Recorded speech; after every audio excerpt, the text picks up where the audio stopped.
Alors moi, j'aurais aimé être chanteur. Oh, sole mio.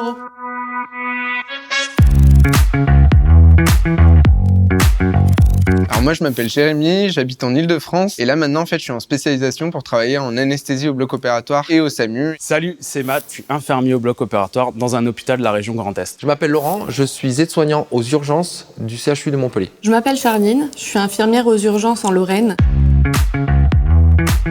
Mon talent caché, en fait, c'est l'humour. Mon objectif, c'est de détendre les patients pour qu'ils passent un meilleur séjour, en fait. Moi, je me lève le matin, la première chose que je me dis, je vais aller travailler et me marrer. Je suis un distributeur de sourires et c'est ce que j'aime transmettre. Le sourire, c'est indispensable à la guérison, ça fait partie du métier en fait. J'arrive globalement à canaliser tous les enfants, même ceux qui pleurent, même ceux qui sont énervés, etc. J'arrive toujours à réussir à créer un lien avec eux, les amener à faire des soins dans le plus grand calme possible. M'occuper des enfants en pédiatrie. Quand ils arrivent et qu'ils sont super stressés, en pleurs et tout, j'arrive, je suis là, 1m80, 90 kg, je les prends dans mes bras, je les rassure et franchement, on arrive à faire des prises en charge vraiment super.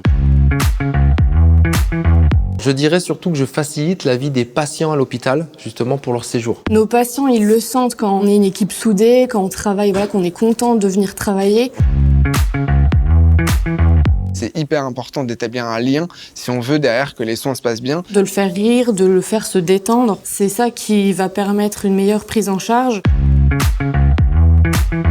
À l'école, on nous apprend beaucoup de la technique, on essaie de nous apprendre à communiquer, etc. Mais on nous apprend absolument pas à prendre en charge des enfants et à créer des liens avec eux. Donc en fait, très vite aux urgences, je me suis rendu compte que c'était indispensable si je voulais que ça se déroule dans les meilleures conditions possibles. Ça date d'un de mes stages aux urgences. Je me suis occupée d'un patient et une fois qu'il est parti, j'ai reçu un colis de sa part. Il m'a envoyé un livre, en fait, c'est un patient qui était écrivain. Il m'avait écrit un mot dedans où il me remerciait de tous mes bons soins, de ma bonne humeur et ça m'a tout de suite ouvert les yeux. Faire sourire nos patients, c'est un processus vers la guérison. Il n'y a pas que les traitements, le relationnel est hyper important. Typiquement quelqu'un qui va être un petit peu déprimé, triste, anxieux, on va tout de suite le faire se détendre. La prise en charge va être que meilleure. Vraiment, on a une responsabilité en tant que soignant quand on travaille avec la pédiatrie sur les enfants, de vraiment pas leur dresser une image infernale de l'hôpital. Donc on a vraiment une responsabilité par rapport à ça. Ah ouais, à fond. De toute façon, c'est un métier où c'est riche de conseils. Les conseils sont bons à prendre de tout le monde. Et moi, j'ai beaucoup de collègues qui ont énormément d'ancienneté dans ce service et avec qui j'ai pu avoir beaucoup de discussions, qui m'ont donné leurs petites astuces et tout, afin de permettre une prise en charge de façon optimale des enfants. Alors moi, j'aurais aimé être chanteur. Oh, sole mio. Une souris.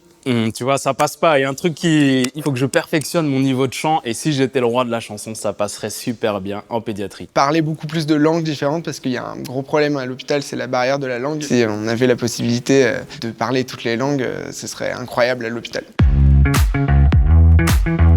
Pouvoir expliquer un petit peu ce qu'on fait au bloc opératoire de manière générale. Je vais raconter des anecdotes comme je le fais là. J'essaie de donner le reflet de ce qu'est l'hôpital, de ce qu'on y vit à l'intérieur. Je me suis rendu compte que à l'école, on apprend des choses, mais on n'apprend pas tout. Il manque les petites astuces, les petites choses qui vont faire qu'on sera un meilleur soignant. Et c'est pour ça que j'ai voulu transmettre ces choses-là aux autres étudiants. J'ai démarré tout doucement par une vidéo, 2 vidéos, et puis maintenant, voilà, j'en fais un peu tous les jours. Et ce qui est, je dirais, génial, c'est que je m'en sers un peu dans mon quotidien. T'as les patients qui me reconnaissent, donc c'est plutôt sympa, et puis ça détend un peu l'atmosphère, quoi.